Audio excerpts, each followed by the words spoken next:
The story begins in the year 1899, when a monstrosity of a lighthouse was built in an island off Ireland. The weather and storms surrounding the area were lethal, and some say at the worst of times there would be waves 100 feet high. This lighthouse had to have people working there, but it was taken into account when building the lighthouse that if they did have one person living there, they would be so lonely and it would affect them so much being isolated, it would drive them mad. But if there were two, then them being together out in the middle of nowhere, it could drive them to kill each other. So that is what made it clear there would be 3 people working in the lighthouse. It went according to plan until 1900, when a photographer and his assistant and a very skilled sailor sailed out to the island, so the photographer could take photos of the lighthouse keepers and the lighthouse and island. It was then that everything got very strange, as they turned every stone in the island, looking all over for the 3 men, but couldn't find a trace of them. It was like they disappeared into thin air. It was not like them to have been swept away by being outside, as they usually always would go inside and bolt the door and stay in when it became evening, as they knew how dangerous the weather could get. The photographer was thinking of writing a story about the strange disappearance when suddenly he realized there was a crumpled up piece of paper in the room that he hadn't noticed before. He opened the paper and it had written on it, "I will help you solve the mystery of the lighthouse keepers and their fate. Wait outside the lighthouse at 4 p.m. The photographer was standing outside the lighthouse, hoping it was the right part, as it was so big. He was really anxious to find out who wrote the note and what they would say. There was no one on the island when they went looking, and they looked everywhere. Plus the island wasn't that big. Suddenly it got very stormy, and he could see a huge wall of water coming straight for him. It was then he realized that he wasn't only going to learn how the men died, but die exactly the same way. Just before the wave hit him, he saw the 3 ghosts of the men right in front of him.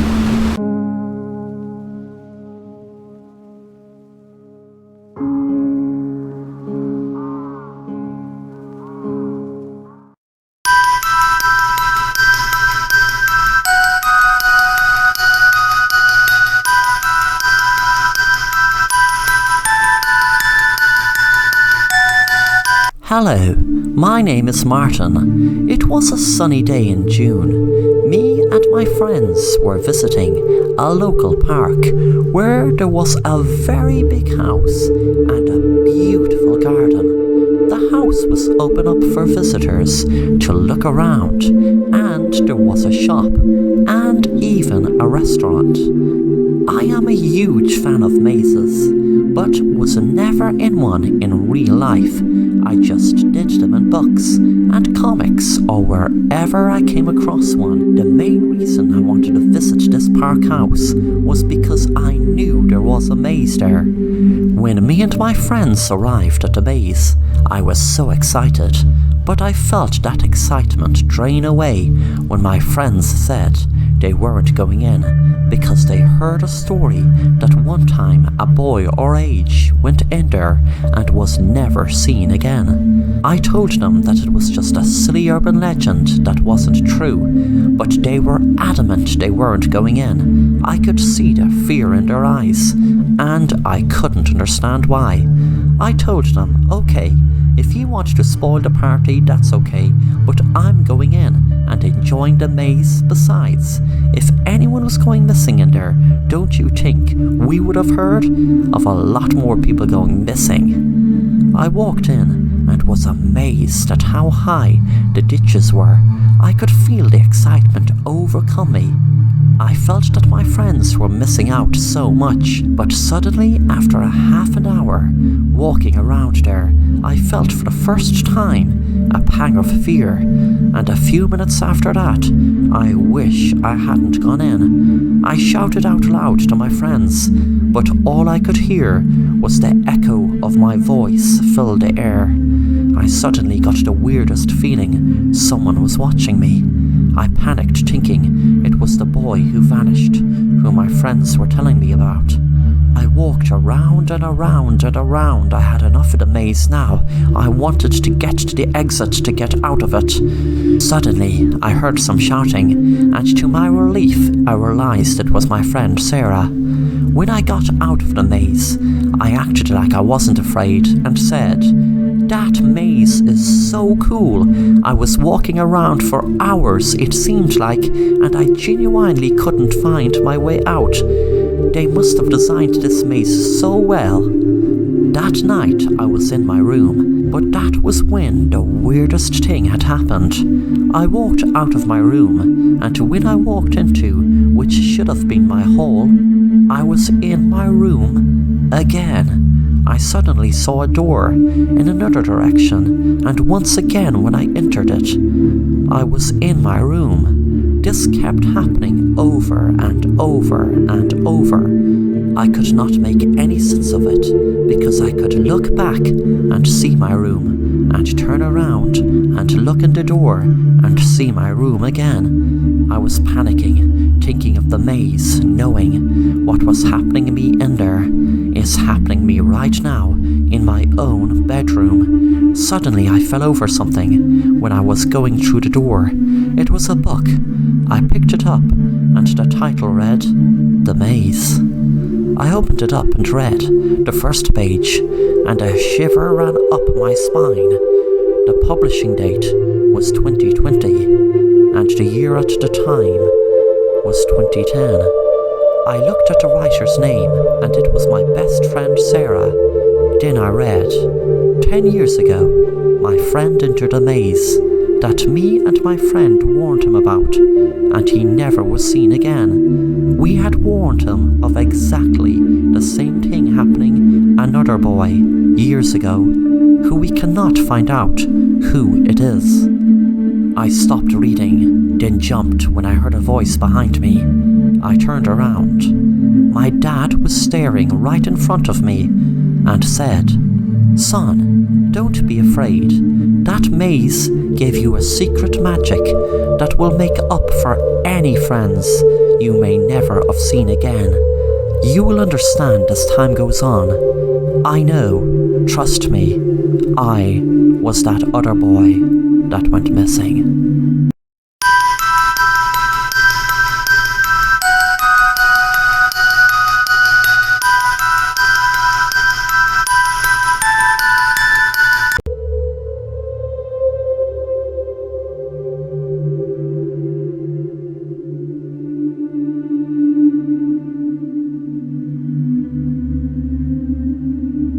I had a very tragic event happen in my home years and years ago. I was left a mansion in an estate in the middle of the country, and trust me, it was a very beautiful, mystical place. You could see the history written all over it. But one day I had a falling out with a man. That man was my uncle. He was left money, but that's it. But you see, he wanted to claim some of the land around the mansion, and no matter how many times I told him that none of the land was his, he wasn't having it. One night I eventually called a truce, but in reality I had planned on murdering him, which I did. I poisoned his wine and hid him down in the wine cellar. I tied him up to the wall with shackles to make the most of the space, and built bricks around him to suit the rest of the wall. I tried to do it perfectly, whereas people would think it was just a part of the wall. For years and years I felt an eerie atmosphere in the house, and I just put it down to my nerves over what I did. Thankfully he didn't seem to haunt the place like you'd see in some spooky houses, where paintings would float along the air, etc. One night I brought a beautiful lady I met down in the village home for dinner.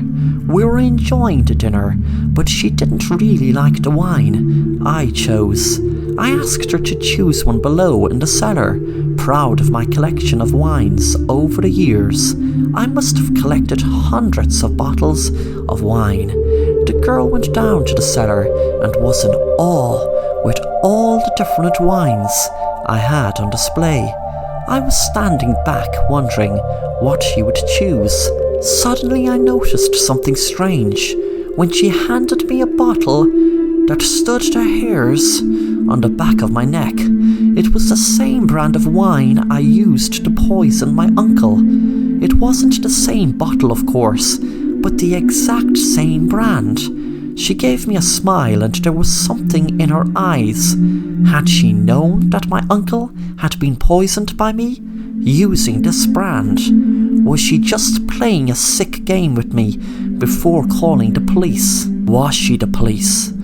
All different questions swam around in my head until I realized something was moving. It didn't make a sound, but it was definitely moving. I panicked, but couldn't let her notice the fear.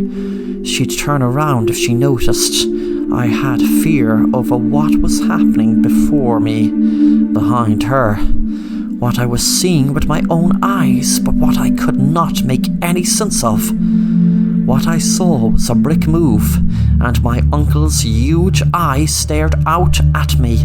I remember he had lost an eye in the war, but I hadn't seen that eye for years, not since the day I killed him. I told the girl we should go up to finish our meal. It will be getting cold. She gave me a quizzitive look, as she knew we had practically finished our dinner already. Suddenly she turned around and screamed when she saw my uncle's eyes staring right at her from the wall. I didn't know what was happening. How could my uncle be alive? I had to stop her screaming. I had to stop her screaming. It kept getting louder and louder, so I grabbed the bottle and smashed it over her head.